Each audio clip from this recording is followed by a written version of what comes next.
জাতীয় রাজস্ব board NBR এর প্রকাশিত শীর্ষ 100 করদাতার তালিকায় এবার পরিচিতদের তুলনায় অপরিচিতদের সংখ্যাই বেশি। তালিকার শীর্ষস্থানে আছেন হাকিমপুরে জর্দা উৎপাদনকারী প্রতিষ্ঠানের মালিক কাউস মিয়া। অপরিচিতদের মধ্যে আছেন এফবিসিসিআই এর সাবেক সভাপতি ও হামিম গ্রুপের ব্যবস্থাপনা পরিচালক একে আজাদ, স্কয়ার গ্রুপের তপন চৌধুরী, গাজী গ্রুপের গাজী গোলাম দস্তগীর, ট্রান্সকম গ্রুপের লতিফুর রহমান সহ বেশ কয়েকজন। এদিকে শীর্ষ করদাতাদের তালিকার পাশাপাশি কর খেলাপিদের তালিকা প্রকাশেরও দাবি উঠেছে।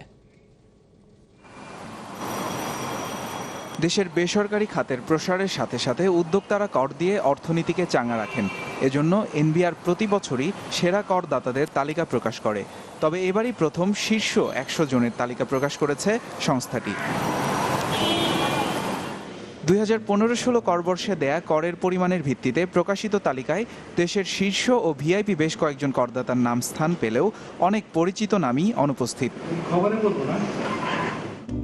এবারও শীর্ষস্থানে রয়েছে পুরান ঢাকার জর্দা ব্যবসায়ী কাউস মিয়ার নাম।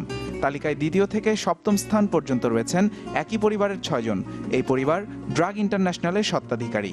সুপরিচিতদের মধ্যে তালিকায় আছেন ট্রান্সকম গ্রুপের চেয়ারম্যান লতিফুর রহমান, হামিম গ্রুপের ব্যবস্থাপনা পরিচালক ও এফবিসিসিআই সাবেক সভাপতি একে আজাদ।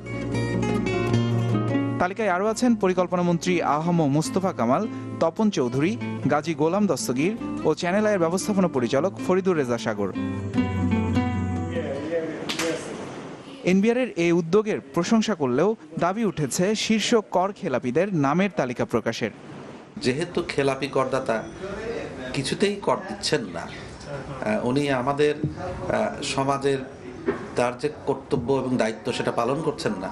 এখানে আমার মনে হয় একটা পর্যায়ে এটা প্রকাশ করাটাই সমাজের জন্য, আমাদের দেশের জন্য ভালো ফল বয়ে আনবে। এবার প্রকাশিত শীর্ষ করদাতাদের তালিকার ভিত্তিতেই বিভিন্ন ক্যাটাগরিতে ট্যাক্স কার্ড দেবে এনবিআর। ইর্তিজান নাসিম সৌরভ, চ্যানেল 24, ঢাকা।